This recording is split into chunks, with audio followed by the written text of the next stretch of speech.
Hey guys, so today we're working on lesson 34. We're continuing with Rome.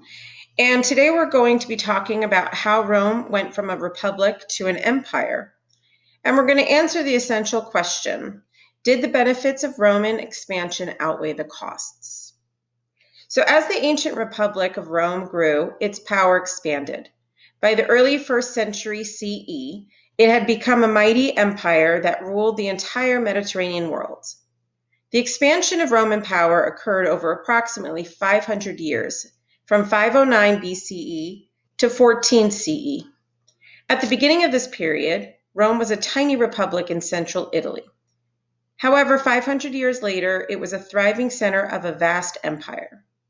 At its height, the Roman Empire included most of Europe, together with North Africa, Egypt, much of present-day Middle East, and Asia Minor.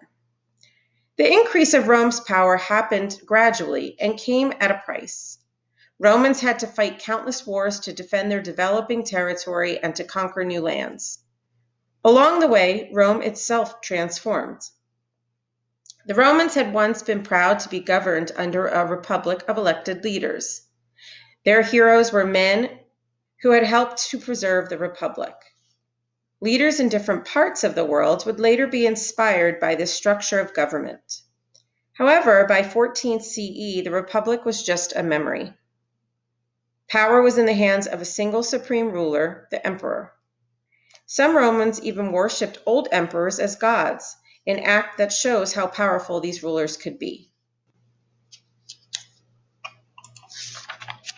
Here are your vocabulary words for this lesson: civil war, dictator, Punic Wars, Julius Caesar, Caesar Augustus, and Pax Romana.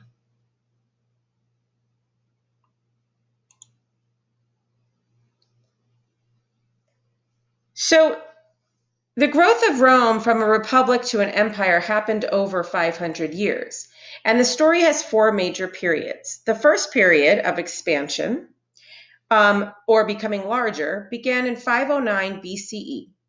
At this time, the Romans drove the last Etruscan king out of power, and Rome became a republic. The Romans wanted to protect their borders and to gain more land, which led to a series of wars. During the next 245 years, the Romans combated one enemy after another. They conquered their Latin neighbors in central Italy and also defeated their old rulers, the Etruscans. Wisely, the Romans eventually made allies or friends of their former enemies. By 264 BCE, Rome and its allies controlled the entire Italian peninsula.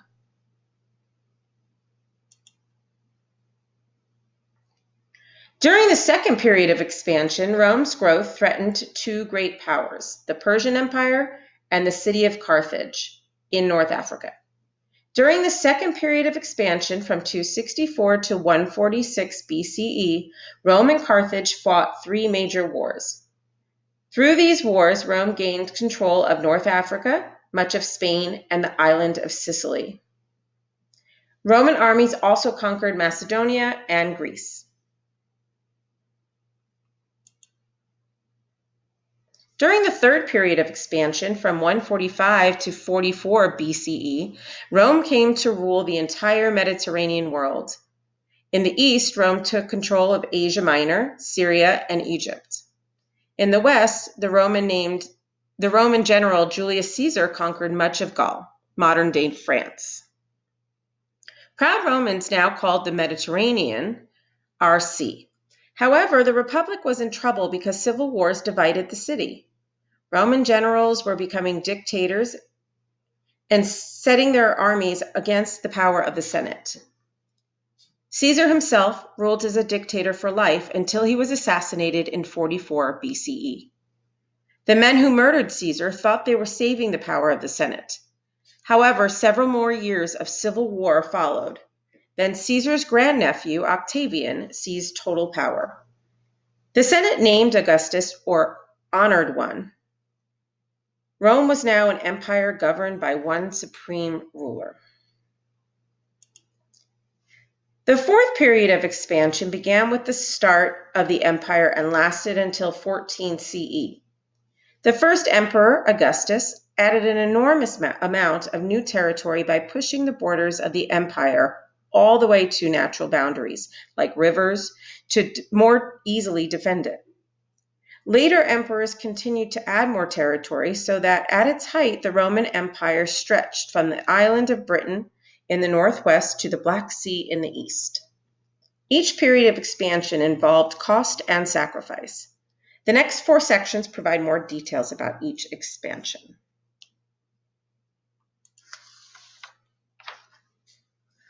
So now we're talking about Rome's conquest of the Italian peninsula. So Rome's first period of expansion included more than 200 years of almost constant warfare. During this time, Rome gradually took control over the entire Italian peninsula. After the last Etruscan king was overthrown in 509 BCE, the Romans began to expand their territory and influence. In 493 BCE, Roman leaders signed a treaty, or an agreement, with their Latin neighbors to the south. The treaty stated, "There shall be peace between the Romans and all the communities of Latins as long as heaven and earth endure." These new allies agreed to band together against the common enemies. During the next 100 years, the Romans fought a number of wars against the Etruscans, as well as against tribes living in the hills surrounding Rome. Then, in 390 BCE, Rome nearly came to an end. A band of Gauls, a warlike people from the north, crushed a Roman army and surged into the city. Most of Rome's people fled into the countryside, and the Gauls looted the city, burning most of it down. With the city in ruins, the Romans considered fleeing. Instead, they bravely decided to start over by rebuilding their city and surrounding it with walls. They developed their army, and before long, Roman soldiers were on the march again. During the 300s BCE, Rome conquered the Etruscans and many neighboring tribes. To the south, they battled a people called the Samnites and several Greek city-states. By 275 BCE, Rome's conquest of the Italian peninsula was complete. However, expansion came at a great cost. Romans had been fighting for 2 centuries, and the Gauls had once destroyed their capital city. As Rome's territory expanded, the city had to maintain a large permanent army to defend it and the conquered lands. As a result, more and more Romans were forced to serve in the army. Many soldiers were plebeians who resented this fact, leading to civil unrest. Roman citizens were not the only ones who sacrificed for Rome's expansion. Rome allowed the people of some defeated cities to become Roman citizens. Unfortunately, other cities were not treated so well. Many received more limited privileges, such as the ability to trade with Rome. And Roman allies were required to pay Roman taxes and supply soldiers for Roman armies. By 264 BCE, Rome had more citizens and well-trained soldiers than any other power in the Mediterranean world. But very soon, the Romans would face their greatest challenge yet.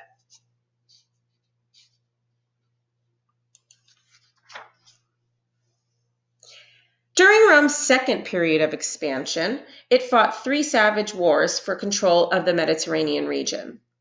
In each of these brutal wars, Rome's enemy was Carthage, a powerful city-state in North Africa. When the wars began, Carthage held North Africa, most of Spain, and part of the island of Sicily. It also controlled most of the trade in the Western Mediterranean. The Greek cities in southern Italy had frequently clashed with Carthage over trading rights. When Rome conquered these cities, it was drawn into the fight with Carthage. Rome's wars with Carthage are referred to as the Punic Wars, after the Latin name for the people of Carthage. The First Punic War began in 264 BCE and was fought mostly at sea. Carthage had a very powerful navy, but the Romans developed their own navy by copying and improving on the Carthaginians' ship design. A decisive victory at sea in 241 BCE won the war for the Romans. The triumphant Romans took over Sicily as well as other islands in the area. The Second Punic War started 23 years later when the Carthaginians decided to attack Italy itself. In 218 BCE, Hannibal, a brilliant Carthaginian general, surprised the Romans by marching his army from Spain across the Alps and into Italy. His troops rode elephants and braved snowstorms, landslides, and attacks by local tribes. For 15 years, Hannibal's men fought the Romans in Italy. In 202 BCE, Hannibal needed to return home to defend Carthage against an attack by a Roman army. There he was defeated in the battle that ended the Second Punic War. Carthage was forced to give up Spain to Rome, along with huge sums of money. For about 50 years, there was peace between Rome and Carthage. Then, encouraged by Cato, a senator who demanded the complete destruction of Carthage, the Romans attacked once more. The Third Punic War lasted 3 years. In 146 BCE, the Romans burned Carthage to the ground. They killed many people and sold others into slavery. Rome was now the greatest power in the Mediterranean region, controlling North Africa, much of Spain, Macedonia, and Greece. The Punic Wars expanded Roman power and territory, but Rome's victory came at a price. Countless young men had died in the long wars. Additionally, people living outside Rome suffered huge losses in population and property. Hannibal's army had destroyed thousands of farms, and others had been neglected while farmers went off to fight in Rome's armies. By the time the soldiers returned home, Rome had been forced to import grain from Sicily and other places. Small farms were being replaced by large estates, where the wealthy planted vineyards and raised livestock. Unable to compete with the wealthy landowners, many poor farmers were forced to sell their lands. While riches and slaves flowed into Rome from the conquered lands, so did new customs, many of which came from Greece. Wealthy Romans competed with one another to build Greek-style homes and beautiful temples.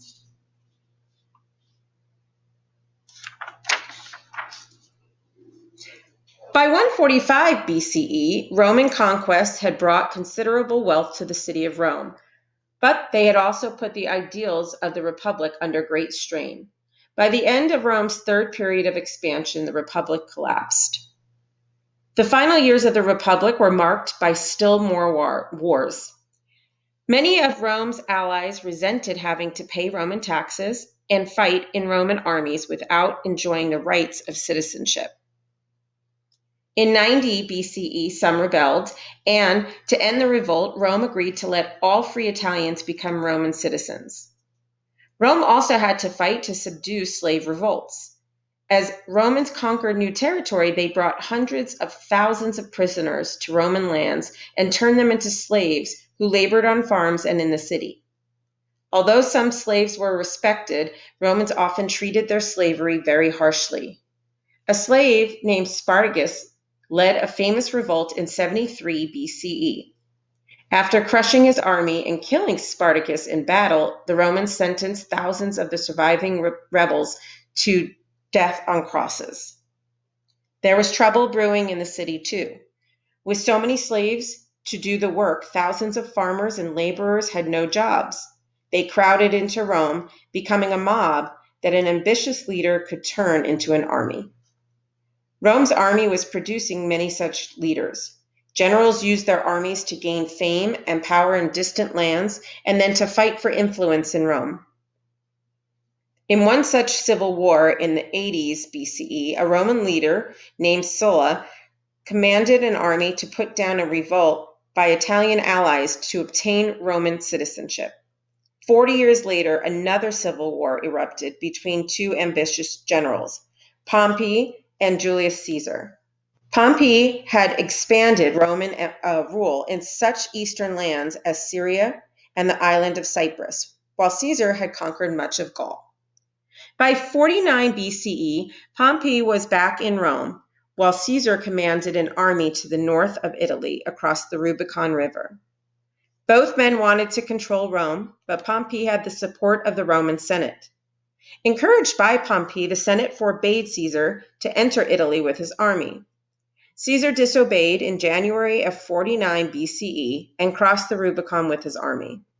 After 3 years of fighting, he defeated Pompey. The frightened Senate named Caesar dictator for life. With Caesar in control, and after nearly 500 years, the Republic came to an end. As dictator, Julius Caesar introduced many reforms. He provided work to thousands of Romans by starting projects to create new roads and public buildings. He kept the poor satisfied. He staged gladiator contests that they could watch for free. He also adopted a new calendar that is still used today. Caesar had a vision of Rome as a great empire. He started new colonies and granted citizenship to the people of cities in Gaul and Spain. However, he did not live to see his vision come true. On March 15, 44 BCE, a group of enemies stabbed Caesar to death as he was entering the Senate. The men who killed Caesar thought they were saving the Republic, but were wrong. Instead, real power would never return to the Senate, as an emperor eventually emerged to replace Caesar.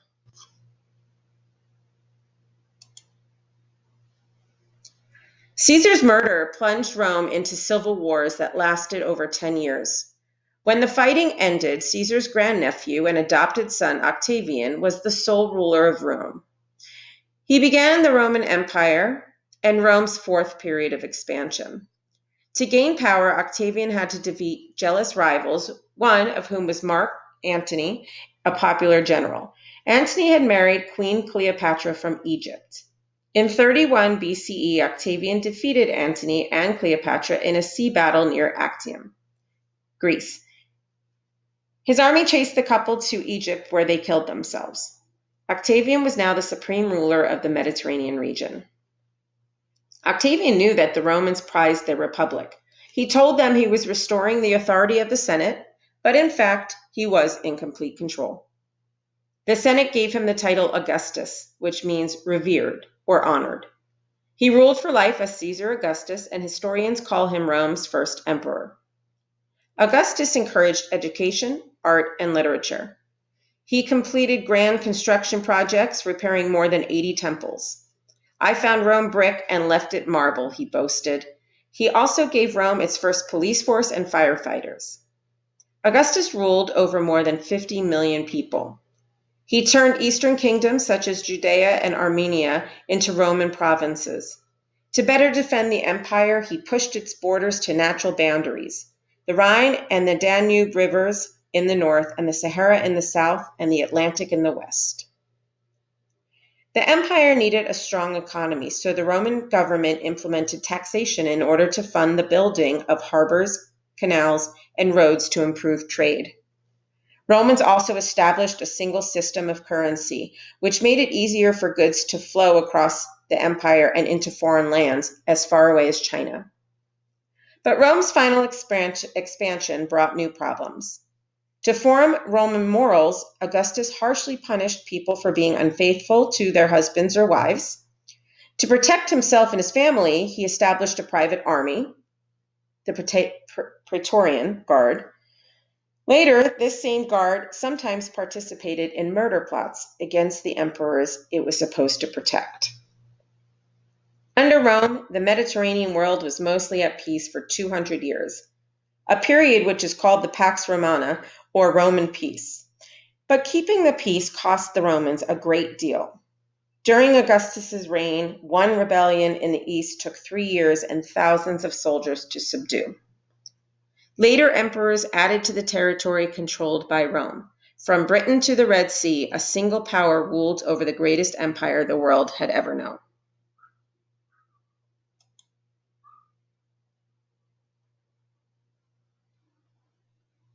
Please review the lesson summary